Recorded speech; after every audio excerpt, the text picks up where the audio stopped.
Welcome to the Allan Gray Speaker Series. It's a great pleasure to be here with you today. And I'm Camaren Peter. I'm an associate professor at the Allan Gray Centre for Values-Based Leadership at the GSB at UCT.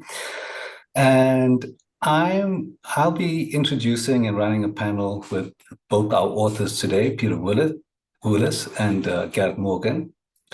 I see a lot of familiar names in the chat greeting us. I just want to say welcome, one and all. It's great to have you here. I get to play act being in a podcast role, I think, being online. So it's a real pleasure for me to be here with you today. And the book that I'm going to introduce to you is called Becoming Good at Crisis, which is reversed in your screen. A field guide for leaders. And I think it's a very, very relevant topic for the times we're living in, because we're living in a time of high complexity, and one where you could argue that it's moving from complexity to chaos. And so all of us who are in positions where we've got to make decisions and navigate these uncertainties and crises in particular as they unfold, would be very interested in reading this book. I spent some time going through it. I didn't read it in detail, but I definitely covered all of it. And what struck me is how practical and how immediate it was for anyone who is in a leadership position. And I think that it's something you can pick up and from the first page, feel very much at ease with getting through the main messaging. It's not a difficult book to read by any stretch of the imagination, but it's an extremely useful one. So both our authors are here with us today, and we're going to have a little discussion about it. And I just would like to introduce them first. Peter Willis grew up in the UK and studied history at Oxford University. In 1993, after 15 years of working in London, he moved to Cape Town with his South African-born wife, who was returning from exile. In South Africa, he pioneered sustainability leadership development, and from 2002 to 2014 was African Director of the University of Cambridge Institute for Sustainability Leadership. That's when I first encountered Peter Willis myself. Since 2014, he has been a freelance facilitator of innovative processes and strategic dialogues and a leadership mentor. He also trains people and whole teams in the art of facilitating breakthrough meetings and workshops. From 2019 to 2022, Peter was one of the founding fellows of the Institute for Strategic Risk Management. Gareth Morgan grew up in Durban, South Africa, where I grew up as well, in fact, just a few neighborhoods away. He studied political science at the University of Natal and then environmental change at Oxford University, where he was a Rhodes Scholar. He was elected as a member of Parliament in the National Assembly of South Africa in 2004 and served there for 9 years. His legislative focus areas included water and environmental affairs. For the last decade, he has been a senior official at the City of Cape Town Metropolitan Government and is currently the Executive Director of Future Planning and Resilience. He was part of the leadership team that developed the strategic responses of the city to the Day Zero drought and the COVID-19 pandemic. He's a Tutu Fellow and an Aspen Global Leadership Fellow. He was recently appointed as a member of the Board of Directors of the Resilient Cities Network. So we have two people here who have been dealing with some of the most pressing issues of our time, and not just theoretically, but in the real world of practice. So welcome, Peter and Gareth. It's great to have you here with us. Well, thank you for having us. It's really, really great to join you and everyone online today. Indeed, I think a very relevant topic in this complex world we're living in. Yeah, me too. I also live in this complex world.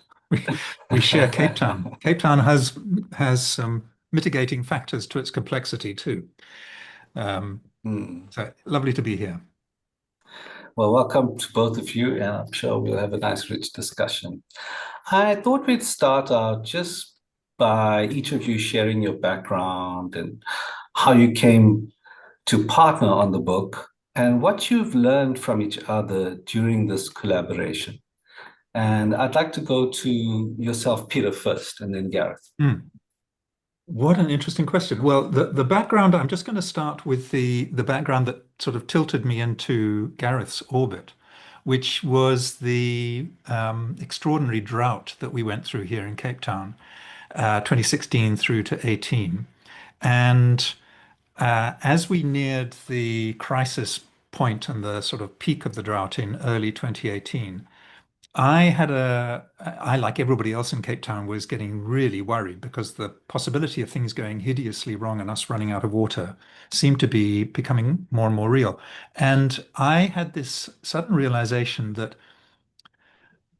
everybody was adapting to this crisis. And that meant the government, businesses I knew, householders, and I suddenly realized that there was no institutional method to capture these learnings and adaptations. And I know there were going to be other cities who would go through this same thing in the coming years. And we ourselves in Cape Town needed to remember what we learned, because this is not going to be the last drought that we have to go through. So long story short, I got together with a documentary filmmaker friend, and we decided to interview people who had been involved in responding to the drought in the different sectors. We ended up with 39 people. And Gareth was my he opened the door for me to get into the city's leadership, to persuade them to come and be interviewed by me, for which I was eternally grateful. And that started our many conversations. We found that we had a shared interest in this question of how do you lead in a hideously difficult crisis. And then obviously COVID followed and our conversations continued. And then we sat down at breakfast. We used to meet for breakfast sort of every 6 months. And Gareth said, I think we should write a book about this. And not knowing what on earth I was saying, I said yes. And you ask was your question, what did you learn from the process of collaborating on the book? Sorry, I said, what did you learn from each other during your collaboration? Okay, well, gosh, I mean, there are two things. The things that I learned about what it's like leading inside a very well-organized, high-performing city administration like Cape Town is fortunate to have.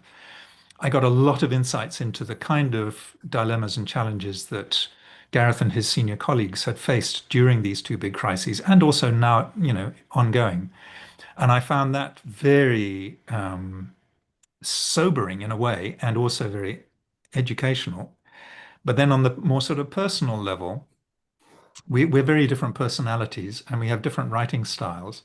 And I was wondering how on earth we were going to he write one paragraph and I write it. But actually, we just used common sense, and there was a lot of generosity involved. And it actually turned into a very pleasurable, productive experience. And we would meet for tea every couple of weeks at a particular spot in Tokai, which is sort of halfway between where we live, and thrash things out. I'll leave it to yeah, it's a very well-written book. It's very easy to read. It's not something that you struggle to get through from one paragraph to another. It's very easy flowing. So it doesn't show at all that you had very different writing styles. No, but I think what we shared, fortunately, is that neither of us aspires to be an academic or to make an impression on the academy. So we decided minimize the references. We're not trying to prove any theory here. We just wanted to make it a personal conversation with leaders and aspirational leaders. Oh, it works very well. Gareth, can you tell us a little bit? When we last met and we chatted about you meeting Peter, you couldn't quite recall exactly where you didn't first meet him. So if you can reflect just a bit on, how you got together, and what have you learned from Peter through this whole process? I can't remember how Peter came into my space, but I can picture the moment. And it was, at a Seattle coffee. I remember the conversation very, very well. And Peter, accounted for what happened there very, very accurately. I was also interested in learning and had been deep involved in the leadership structures of the Day Zero drought. And there was lots of reasons why I was anxious during the drought, but I was actually also anxious that things were moving so quickly. It was a highly adaptable space, and I was worried that lessons were being lost. I was never interested in a single story of that event, and our book that Peter and I have written is not about those two events. As you know, it's about leadership lessons that we've taken from them. But I was intrigued by Peter, who wanted to put work into interviewing 39 different people for an hour and a half each. So Peter taught me a lot about reflection, and I must be fair, and I do reflect on it in the book. There were other collaborators along the way. Dr. Gina Zeervogel from the University of Cape Town's African Climate Development Institute was the first person to knock on my door and say, let's also start capturing lessons. And so I had been for a while. But Peter really put a huge amount of effort into that, and I helped him along the way, as he said, open some of those doors. And it's true, we had many coffees along the way, and I think we enjoyed the space where we could talk about leadership. And I'm really fascinated by the journey of leadership in any organization, and I constantly try and be better in that space myself. And yes, I said to Peter one day, let's write a book. And not that we translated that immediately. I think I'd been saying that for a year or so. And ultimately we did. We got through COVID. I noticed many of the patterns in response were very, very similar. And Peter has been incredible to work with. We have brought different skills to this project. Peter has lent in really, really hard around the leadership of the self and thinking deeply. He brings immense experience from working with leaders over a very, very long time. And he knocked much of my writing into shape. It must be fair to say. Not that we didn't have very different styles, but we both agreed we wanted a snappy book. Peter was a bit better at that than me. And after meeting for many coffees over many, many months, in Takai, we had a manuscript. And Peter did a lot of the project management, and I'm very appreciative to him. But it's a genuine collaborative effort, and every time I pick up the work, I can see both of us inside that book. Thanks, Gareth. I just want to ask you, just for our audience's benefit, because I had the benefit of having a chat with you at my home last week, and I just wanted to get a better sense for where you are in the city and what you do in the city, just to position your real kind of role as a practitioner dealing with very real world eventualities. Thank you for the question. So I have the privilege of being the Executive Director for Future Planning and Resilience, which is a directorate that is only about 3.5 years old. It was created after the beginning of the current term of political office. It would be fair to say that both Day Zero and COVID were events that were probably the reason why we got the political approval to start this directorate. And at a high level, this directorate leads the whole organization, works collaboratively with them on thinking about planning over the short, medium, and increasingly long term, beyond 20 years, in line with the broader strategies of the city. But at the same time, we are tasked with scanning the horizon for those weak signals that might show disruption. And we are essentially the surge capacity for if things go fundamentally wrong, like a Day Zero or a COVID. So I have the privilege of leading a remarkable group of people that includes a very large number of advanced project and program managers, industrial engineers, data scientists, and data engineers. And we have lots of regular work we support the business on, including business improvement, data analytics. We run all the corporate communications. But together, we are a very, very impactful group of professionals in the city of Cape Town. And we think very deeply about the changing nature of the world, whether it be the technological changes or demographic changes or climatic changes. And we seek to mainstream those prompts into planning. So not to treat everything as an exception, but to think very deeply about actually inculcating it into the medium and long-term responses of the city. Thanks for that, Gareth. One of the things you mentioned, the benefits you gained from Peter, is around the self. And one of the first things I encountered in the book was, which resonated with a few other practitioners that I had in a class just 2 weeks ago, where they said, you've got to know yourself. So in the biblical sense, know thyself seems to be the primary mantra of leadership. And please share what you've learned about knowing oneself, whether personally or through interactions with other leaders. And I'll start with Peter here, because you've done a fair amount of interviews. What can you share with us about leaders' journeys in terms of knowing oneself? Well, before I answer that question, Camaren, I just want to say something. The most obvious thing I didn't say about what I learned from Gareth is that Gareth, unlike me, is a leader in a large organization. So he actually does this stuff that we write about. I've always been outside large organizations, advising, helping, and teaching, and so on. And so I think that's what gives our book real authenticity, to call it a field guide for leaders when one of us is actually doing that stuff on a daily basis, for me felt really important.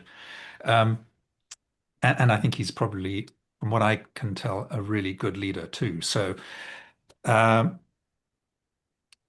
self, I mean, my understanding of, let's just stick to crises. My understanding of what it's like to be in a crisis is that one of the things you want most in a crisis is to be able to look up to somebody who has real authority and control of resources and has to make decisions that will affect you, and to look at them and say, this is a person I'm willing to trust. Because if you look at them and you think, I don't think they know what they're doing, or they're crooked, or they've got another agenda, then you really have no basis on which to feel you can relax, mobilize your own energies and move forward and so on.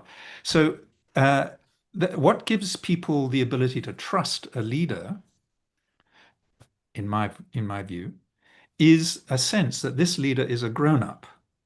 And by grown-up, I mean that this is someone who has moved through enough of life's developmental stages and absorbed their own learnings from various challenges, maybe traumas, difficulties, and so on, to get to the point where they have some wisdom. I mean, these are very common or garden terms I'm using, but that's deliberate because I don't think leadership is a mysterious, complex thing that you can only learn in an MBA program. We know when we're in the presence of a good leader who we can trust. They may have flaws, sure, everybody does. But there's something about a leader who knows that they're a leader. That's the other thing. You've got to have, a lot of people have no interest in being a leader. That's not what they're here for. They're not drawn to it. But then I've known many, many people who it's very obvious that they love the challenge of leadership. So when I'm in a crisis, I want to look to that sort of level of authority and decision-making and see that this is somebody who loves their job, who really wants to be a leader, isn't trying to dodge the bullet and get out of it, and is psychologically and emotionally enough of a grown-up that they're not going to do things to cover up what's really going on inside them. Because, of course, the most obvious thing to say about a crisis is that it is stressful. And Gareth and I talked quite a lot about this as we were writing the book, the immense stress that is placed on people in leadership positions during these two crises we discussed in the book. To me, as someone who is not a natural organizational leader, I am in awe of what these people did. And interviewing some of the leaders for the drought project, so they had the drought was well over by the time we got them into studio. One of the most common things they said was how in the weeks and months after the drought was sort of seen off, they fell badly ill and they were really out of it for weeks in some cases. And I thought that is simply a measure of how unbelievably stressful it is. So with that degree of stress, you want your leader to be someone who's pretty robust in their knowing who they are. And yeah, I'll stop there. I took note of the announcing the end of the crisis so that people can internalize that and move on and get out of a kind of state of high anxiety. You used a different set of words for it in the book. And it was actually comforting to me because as we came out of COVID and my own journey, I developed,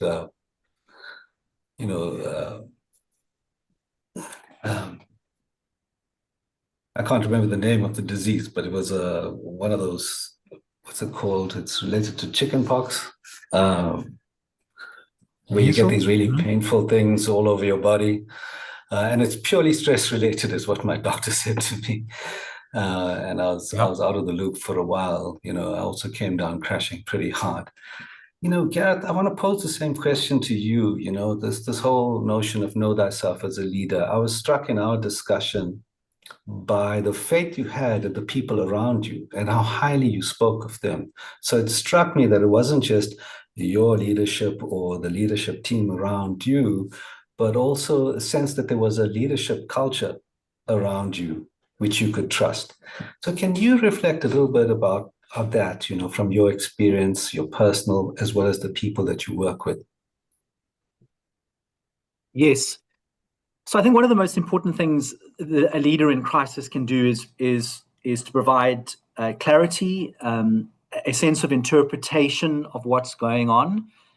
And it doesn't have to be that they know everything. They almost certainly don't know everything. I think one of the aspects of crisis is that new information is emerging very, very regularly. But the ability to interpret, the ability to plot the initial course, and to own that crisis.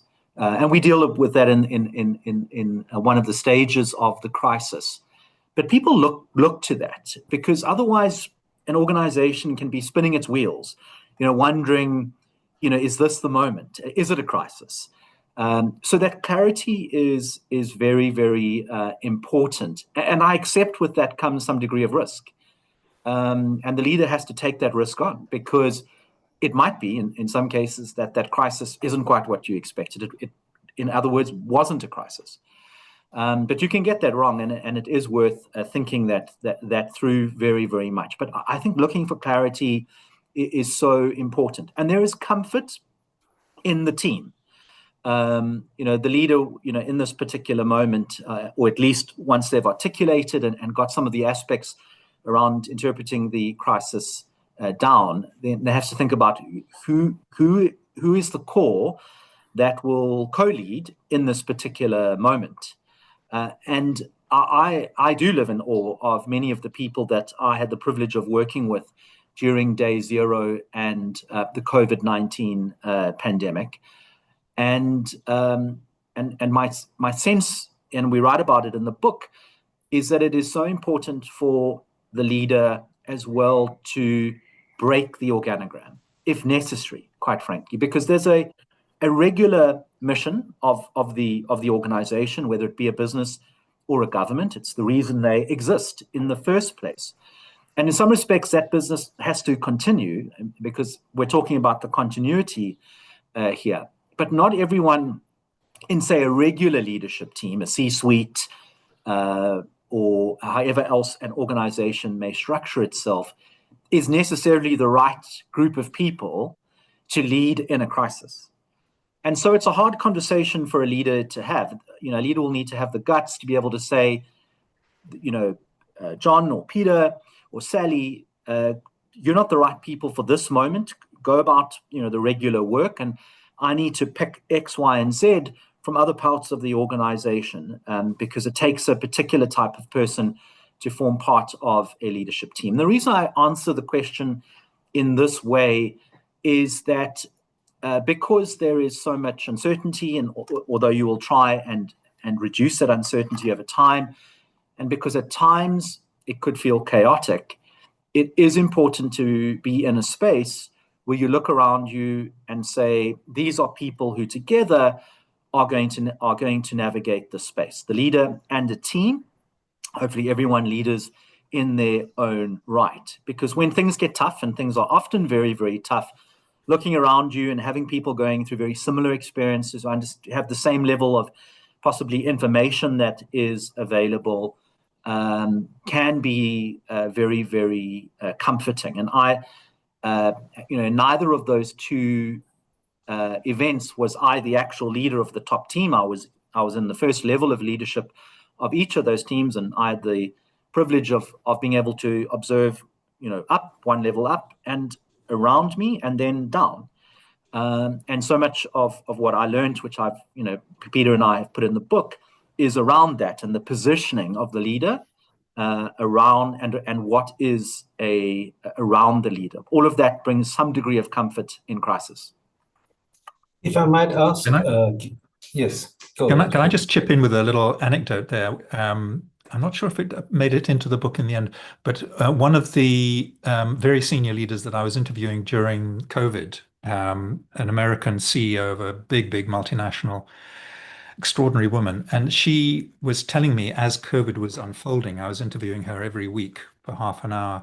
And one day she told me that she had come to the point where she needed to discard, exactly like Gareth is saying, discard one or two members of her normal executive team and bring in one or two people slightly more junior who she felt were exactly the right kind of temperament and skill set that she was going to need if they were going to manage this COVID thing.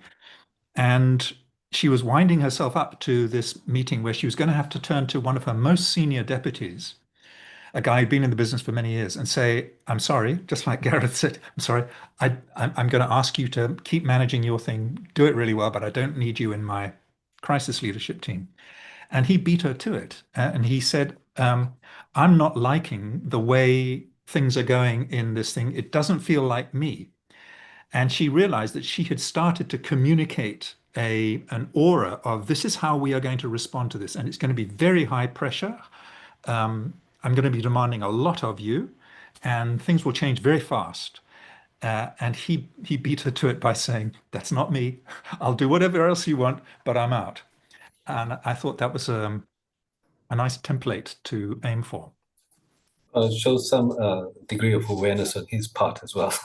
Yes, which is absolutely. great. No, I find myself respecting him. Yes. Thanks for that. I want to go a bit more into sort of, I know it's all important, so I don't want to say the meat and bones of the book, but just in terms of the practical frameworks that you lay out, you have you explain 4 phases of crisis and 6 key capabilities that are central to it.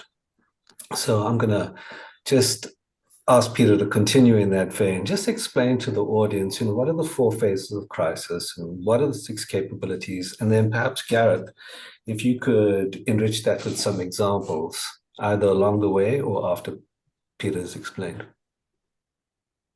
This is beginning to sound like we've written a leadership book, isn't it? 4 phases and then the 6. Well, at least it's not 10 traits of good leaders. Make sure you remember them. Exactly. So at least it's not 10. We try to keep it manageable. So the 4 phases, I think they're really spot on, actually. I'm really proud that we nailed these and kept them really simple. The first one is before the next crisis, peacetime, as we refer to it. And that's hopefully a long period during which you can prepare for the next thing that comes, and you will never know what the next crisis is, which is something to bear in mind. So there's that. There's then what we call the breaking wave, when suddenly you realize, things are absolutely, there is no more normal. We are entering into a crisis, as Gareth is saying. There comes a moment when the leader has to say, okay, from now on, we are in a major crisis. Things are going to change around here. And Then there's what can be a short or very long period, which we call the turbulence, when the crisis is simply working itself out and you have to keep riding this thing. There's no letting up, which is why it's so incredibly exhausting if it does go on for many months or a year or two in our case. And then finally, there's what we call sort of recovery and learning, which I think speaks for itself. So those are the 4 phases, and then the 6 capabilities that we think you should put a lot of leadership thought and energy and resources into building so that you're ready when the crisis arrives are, let me see if I can get this off, ICT, infrastructure. So just, I mean, COVID taught us that if you don't know how to talk to each other electronically, good luck. Then there's data management. This is something that I think Cape Town has really got some wonderful stories on how if you know how to gather data that tells you exactly what is going on, you can manage better, you can lead better. Otherwise, you're in the dark. So ICT, data management, then having an adaptable supply chain, because your supply chain in any major crisis is almost certain to be disrupted. Where do you go for your essential supplies? Project execution. And Gareth told us just now that he's surrounded by amazing project managers and project execution specialists and so on. And I've learned from his stories that is absolutely critical. And then lastly, the 2 communication skills and protocols. How do we as an organization, what's our culture of communication with our stakeholders? That has to be pre-thought, can't make that up suddenly. And lastly, and this definitely has to be pre-thought, is partnerships. You need to be surrounded by friendly institutions, people who trust you, people you trust, just in the ordinary course of things, so that when there's a crisis, you're surrounded by friends. That's the 6 capabilities. Do you want to reflect a bit on, in practice, how this unfolded in the 2 major crises that the city faced that you account for, which is the drought and then the COVID-19 pandemic? Yeah, so I thank you for that opportunity. So, I mean, we also tell a little story which is useful, I think, for explaining maybe why we decided to focus on capabilities and then the phases of crisis, was that we were very good about internally documenting the response to the Day Zero drought crisis, which is a good behavior of project management anyway. And when the weak early signals of COVID started, in early 2020, we actually started by going back and reviewing the lessons learned from the drought. And a lot of our book is really about being agnostic about the actual crisis that the leader is necessarily going to respond to in their leadership journey, and thinking about some of the commonalities. And these capabilities are the capabilities that I saw come through very, very strongly, and what the leader reached for in the moment of first deciding whether the crisis was real or not, and then owning it, and then setting up the appropriate response. So, one or two, stories from that. I think in a project execution is really the secret power here. The ability to be able to have people around you who themselves don't have to be experts on any particular crisis. They're just very good at turning a strategy into a project, which then lands on the ground in some form or another. I think of a really good example from COVID was, you'll all recall that during social distancing, there was obviously a thinning out of the number of people that could be in any particular facility at any point in time. And the regular business of the clinics in Cape Town was to, provide family planning and HIV counseling and testing and provision of chronic medication, all very, very important. We couldn't afford to have a crisis in primary health as an impact of COVID. But at the same time, there was, COVID needed to be tested for. And so you had an overwhelming of the primary healthcare system. And the City of Cape Town only runs clinics. It has no role in hospitals and tertiary, secondary parts of that particular ecosystem. So, what to do? You don't have a lot of time on your hands, and you don't want the backlog of TB cases and testing for various chronic diseases to grow. And, having a team of project managers who probably didn't know anything about that system in January of 2020 were able to do 37 clinic extensions in a matter of 2 months, so that the regular business of primary healthcare could happen, as well as the particular requirements of the COVID response.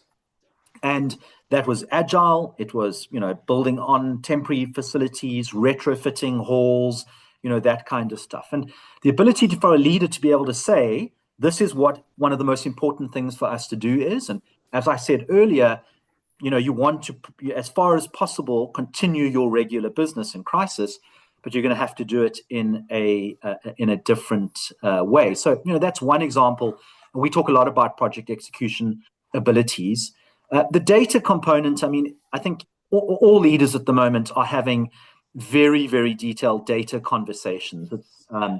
Organizations, particularly in the age of AI capabilities, are checking their data and the ability of their data to flow. But data was important to both of those two crises. And the point we make about capabilities is you really want to work on your data system in peacetime, so that you have access to it for the purposes of adapting it in crisis. It's quite hard to develop a data ecosystem in your own business if you're already under significant pressure. But if one thinks of, for example, a day zero example, one of the things that was built rapidly during day zero, but could only have been built because the data was available, but in a different form, and the infrastructure that allowed it to flow and interact with other data sets was already available, was, for example, and it was controversial at the time, you'll recall it, for a period of time, the city put green dots on people's houses on maps, so that residents were able to see whether they were meeting their water goals or not. And inside of that system was some degree of peer pressure, because people on the road would look to see whether they or their neighbors had a green dot. And if you didn't have a green dot, it meant that you weren't saving enough water. But that was important, because at the end of the day, 4 million Cape Townians saved Cape Town from disaster. But the ability to even have a conversation that says, I can move the data in a certain way, I can manipulate it, and I can use it for a way that can contribute to the most successful goal, which was drive down consumption, was, of course, very, very important.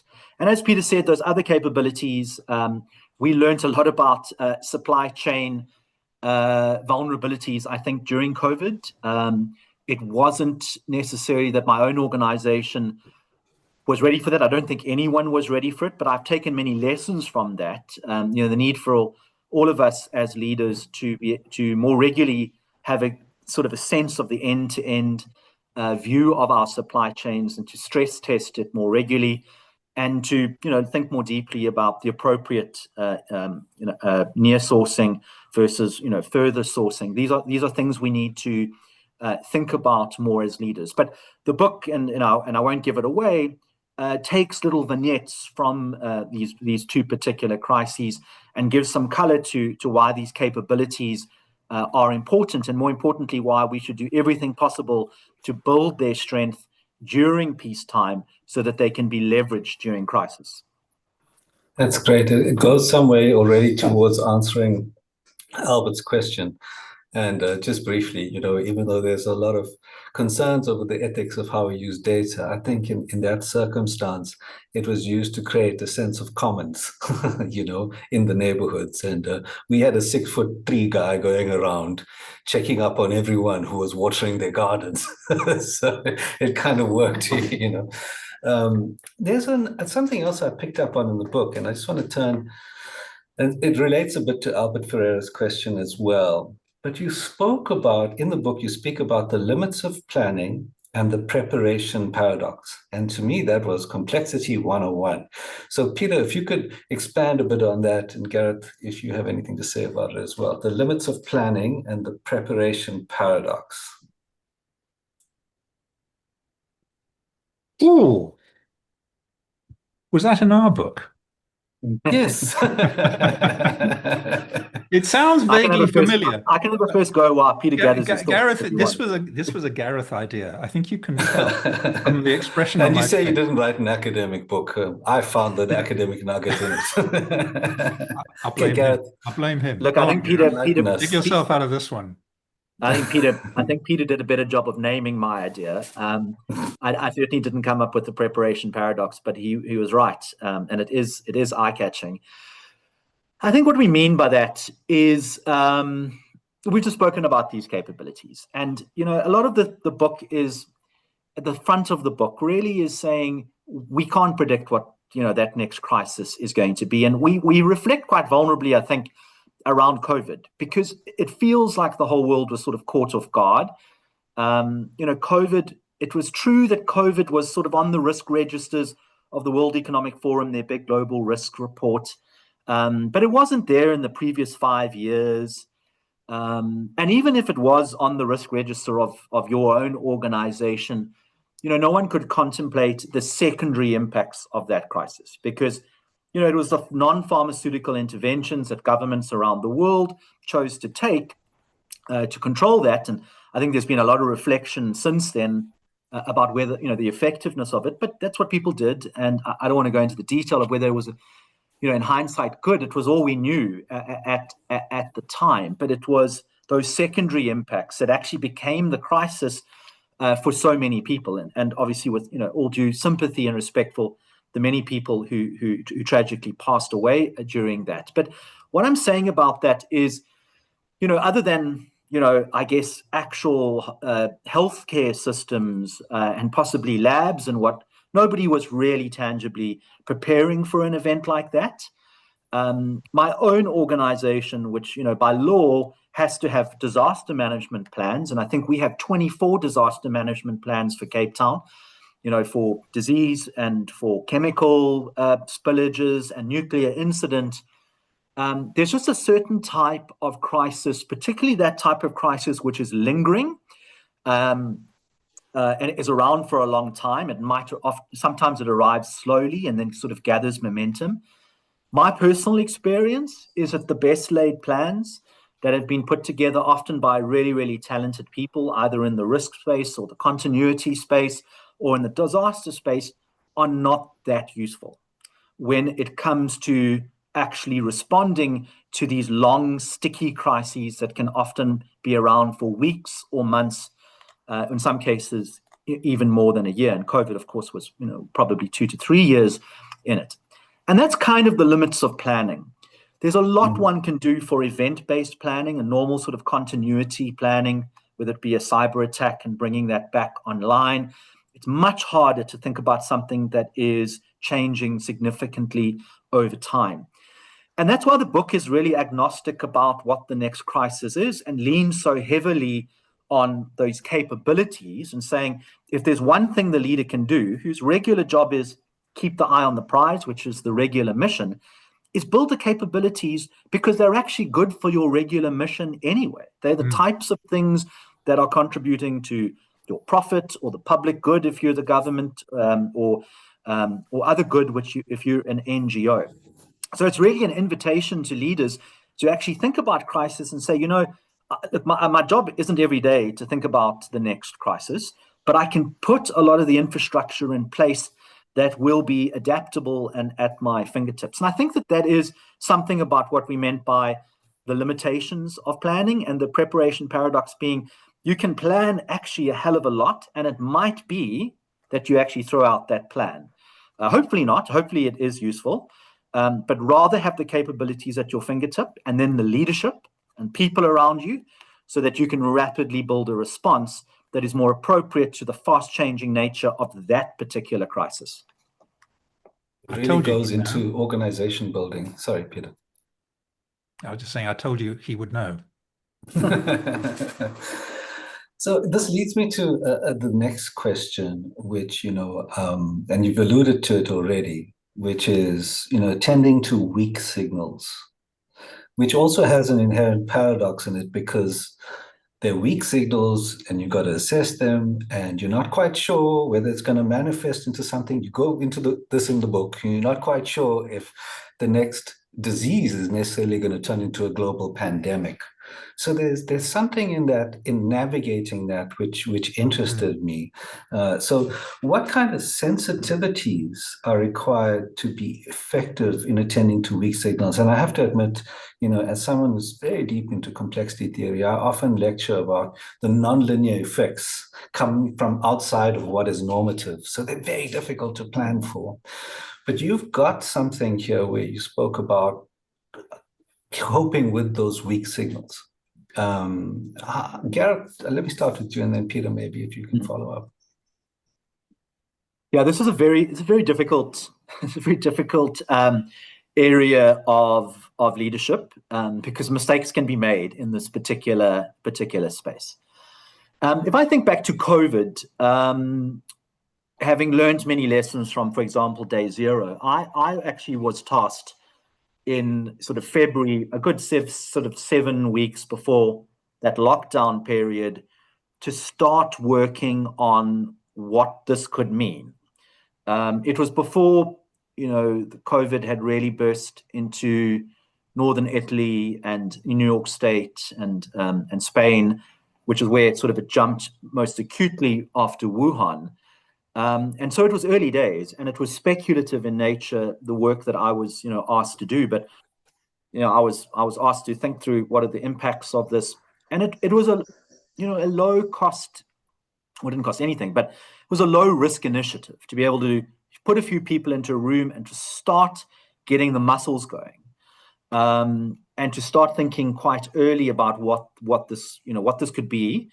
So that, for example, particularly if the crisis then escalated, and indeed it did escalate from probably around about mid-March, that there was already some people who had been thinking a bit more deeply about it. It didn't mean, it was interesting because in that particular crisis, someone else declared the crisis. The president got onto national television and declared a state of disaster. And so in that sense, that leadership moment was taken away from all of us as leaders of different organizations. But there was still a moment where the leader has to step up and say, okay, what are my responses? So they just didn't have to own it. But that's really, I think, a good behavior is to be curious about the weak early signals in the system. I recall, for example, last year with my team, getting the team around when monkeypox, or I should say mpox, more appropriate way to say it, mpox was finding footholds in various parts of the African continent. And because we're alert to what had happened during COVID, we got people to put together, we put some monitoring, but we didn't invest anything. We didn't say we're even near to a crisis, but we monitored it. And that was a useful behavior. So one can get this wrong. I think the best thing is for a leader to broadly remain aware and to possibly keep a kind of running list of these weak early signals that are being picked up. I think it's important for the leader to cast his or her net wider than their common metrics that they may be tracking on a quarterly or a weekly basis every now and again.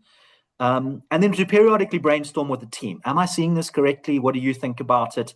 None of these are the moment of decision. None of them are.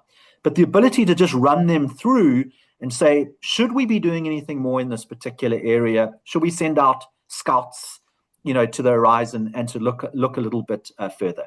It's not a perfect science, but it does give you an advantage, because if you can be an early mover in the crisis, you have the advantage of time, which probably means your adaptability is increased in that particular crisis. There's something to do with early warning there and really having your feelers out, but not panicking too quickly. Peter, are there any thoughts you have to share on this, given your interview Gareth's series? covered it very, very well. I think the only extra thing that occurs to me is the the advantage of having a network, you and your leadership team saying, do we know anybody in China who we could ring and ask? Like, what's your view of what's going on? Or in wherever it may be relevant to get another view, because we, in a global, highly complex, fast-moving world, one forgets just how most of the people you talk to on a daily basis are very, very limited and you share the same sort of worldview, most likely. So, and also something about the ego of the leader to say, because, you know, a cartoonish kind of leadership quality is to say, okay, I know what's going on here. This is what's going on now. You do this, you do this, you do that. And actually, those weak early signals are best handled by somebody who says, interesting, as Gareth says, curious. I don't know what's going on, but I bet there are some people who know more about what's going on than I do. Let's get them in a room or get them on the phone, etc. That's just sage wisdom. In fact, my own experience mirrors that very, very closely. It was word of mouth from a public health expert who's a friend of my wife's, but it came through someone else, a mutual kind of friend, colleague, who said, this is coming. And this was about 2 weeks before the lockdown hit. And I immediately pulled my kids out of school and hunkered down because I was terrified, having gotten very ill towards the end of the year before COVID hit. And I'm convinced that that's exactly what I did get, because I ended up with asthma. And so I was really, really panicked about it. And I acted on that information because I knew I could trust it. This is from an expert. They know what they're talking about. We've got 5 minutes left, and I do want to get to, because both Dupont, the two questions we have, and from Dupont as well as from Albert, relate to, we have these existing systems, but, and I'm sure you'll be highly aware of this, Peter, as someone who's been in the sustainability space for a long time, is how do we repurpose those systems so that they are future ready in a sense? And this is a very difficult question to answer. I appreciate that it's not a straightforward thing. Just anecdotally, around 2010 or 11, I gave a presentation to the Development Bank of South Africa. And, I said, every house should be built with a rainwater harvesting tank, especially on the western half of the country, because we knew by then that it was going to dry. And even the city of Cape Town had been drying for decades, on average. And I was making the argument that we should have solar water heater geysers on every new house that's built. And, I might have gone a bit far with talking about eco-mobility at the time. But I basically got kind of laughed out the room because they said to me, you want us to have those things that people in the rural areas have? Like, what are you talking about? And so all those years later, I became highly aware that we weren't thinking about how to not necessarily just repurpose existing capabilities, but to build resilience into the system so that we have more degrees of flexibility, even in terms of strategic redundancies that we build into the system, to navigate this future that we know is coming, but we can't predict exactly when these effects are going to hit us, these climate change effects, for example. So can I have a go at that? Yes, please. A quick response, because it seems to me that both Albert and Dupont are asking a similar question, which you've articulated nicely, Camaren, around, and I think Gareth gave us the clue a little earlier, that your ideal approach to building these 6 capabilities is not to see them as specialized investments that are waiting for a crisis, but these are ways to build the capacity of your organization with the optimum flexibility to be useful and adaptable when the unknowable crisis hits. And what you know about a major crisis is that everything about you becomes vulnerable. All your organization suddenly becomes, you don't know specifically which bits are going to become most vulnerable, but you want to be able to lean into certain fundamental strengths.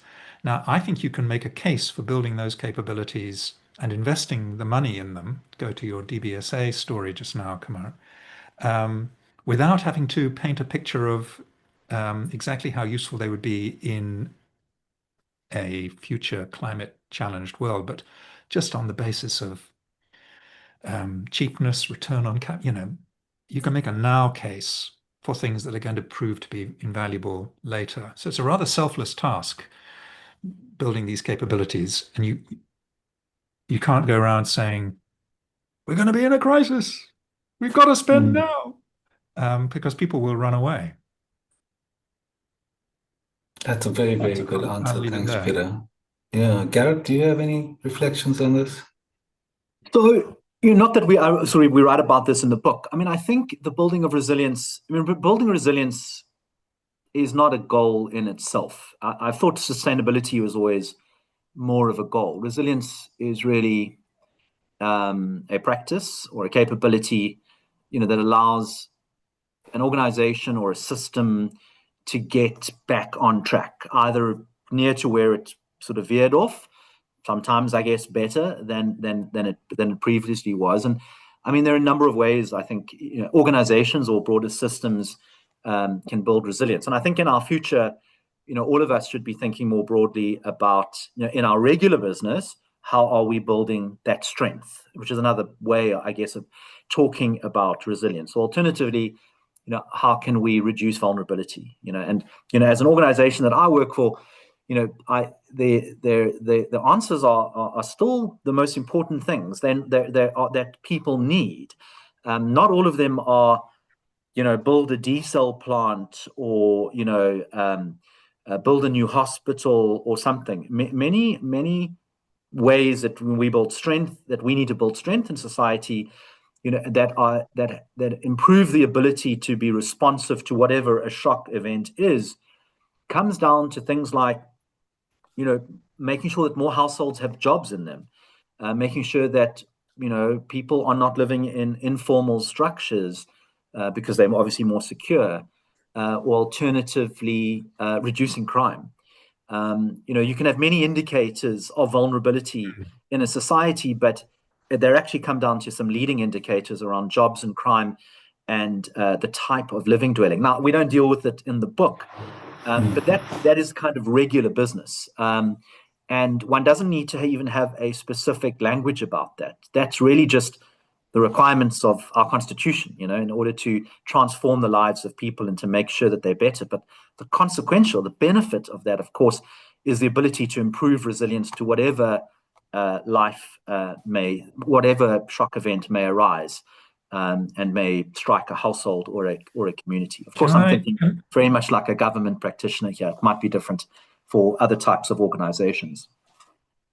Can I on the tail of that, Gareth, it strikes me that what you're describing there, if you can reduce crime, increase the number of people who have work, have stronger structures that people live in and so on, those are things that, if you're a city government, to go right back to the earlier part of our conversation where I was talking about trust and grown-ups and so on, my sense of living in Cape Town is that I live in a city that is by and large run by a grown-up set of people who have grown-up intentions for the city and have the ability to actually deliver on many of them, certainly not all, but it's so when, and that in itself is a preparation for being good in crises.